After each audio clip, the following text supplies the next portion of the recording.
안녕하십니까. 대구 경북을 대표하는 시도 때도 없는 뉴스 진행자 송보입니다. 오늘의 주요 뉴스입니다. 대구시는 K2 군공항과 대구공항이 빠져나간 종전부지에 세계적 도시 두바이에 필적할 만한 스카이라인을 형성키로 했습니다. 홍준표 시장은 다음 달 6박 8일 일정으로 두바이와 싱가포르 등을 찾을 예정입니다. 종전부지와 공항 운영 방향을 구상하기 위해서입니다.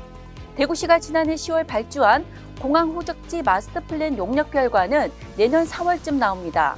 대구시 관계자는 두바이식 개발 내용의 용역 결과가 나오면 그에 맞춰 설계에 들어가는 등 본격적인 K2 후적지 개발에 돌입할 것이라고 말했습니다.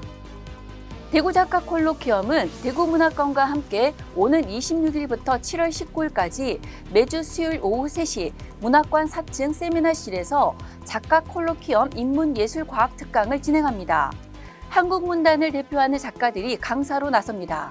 이달 26일 국립한국문학관장인 문정희 시인을 시작으로 5월에는 3일 최승호 시인, 10일 문태준 시인, 17일 성석재 소설가, 24일 김화영 문학평론가, 31일 김주영 소설가가 강연합니다.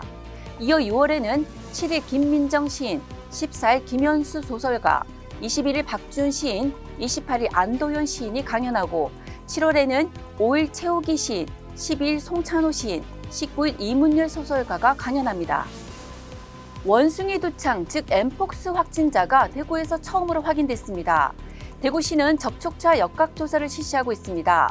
질병관리청은 지난 14일 대구에 거주 중인 내국인 A씨가 국내 10번째 엠폭스 확진 환자로 확인됐다고 밝혔습니다. A씨는 해외 여행력은 없지만 잠복기 내 위험 노출력과 의심 증상이 있어 의사 환자로 분류됐고 이후 유전자 검사 결과 양성으로 확인됐습니다. 현재 격리병상에서 입원 치료 중이며 전반적인 상태는 양호한 편이라고 질병청은 전했습니다. 직장인 10명 중 3명이 직장 내 괴롭힘을 겪었다는 조사 결과가 나왔습니다. 시민단체 직장갑질 119와 사무금융 우분투재단은 여론조사 전문기관 엠브레인 퍼블릭에 의뢰해 지난달 3일에서 10일 직장인 1,000명에게 설문한 결과 응답자의 30.1%가 직장 내 괴롭힘을 당한 적이 있다고 답했다고 밝혔습니다. 조사에 따르면 괴롭힘을 겪은 이들 중 48.5%는 심각한 수준의 괴롭힘에 시달렸습니다. 직장 내 괴롭힘을 겪은 이들 10명 중 1명은 극단적 선택까지 고민하고 있었습니다.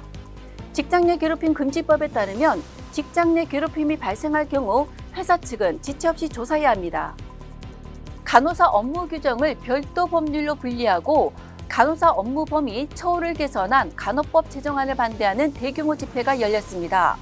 대한의사협회, 대한병원협회, 대한간호조무사협회 등 13개 단체로 구성된 간호법 제정 저지를 위한 보건복지의료연대는 16일 오후 서울 중구 세종대로 일대에서 총파 불사 결의대회를 개최하고 400만 명이 힘을 모아 악법 저지를 위한 강력한 투쟁을 전개해 나가겠다고 선언했습니다.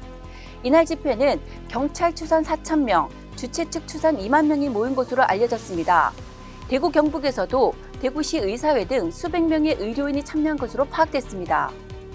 대구시가 동구 신서혁신도시 내 기업 유치 활성화를 위해 허용되지 않은 공장 내 기숙사 설치가 가능하도록 국토교통부의 규제 완화를 요구하고 나섰습니다.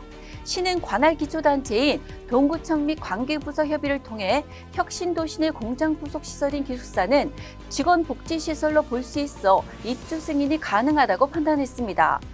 대구시 요청의 국토부는 현재 10개 혁신도시 입주기업 지원을 위해 기숙사 수요 조사를 실시하는 등 규제 완화를 적극 검토 중인 것으로 알려졌습니다.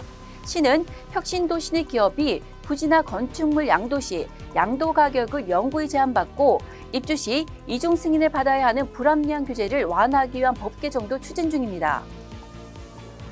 17일 대구와 경북 지역에는 구름 많은 날씨를 보이는 가운데 내륙에는 낮과 밤의 일교차가 15도 이상으로 커 건강관리에 조심해야겠습니다. 미세먼지 농도는 보통 수준으로 전망됩니다. 지금까지 4월 17일 월요일 시도 때도 없는 뉴스였습니다. 다음 시간에 뵙겠습니다.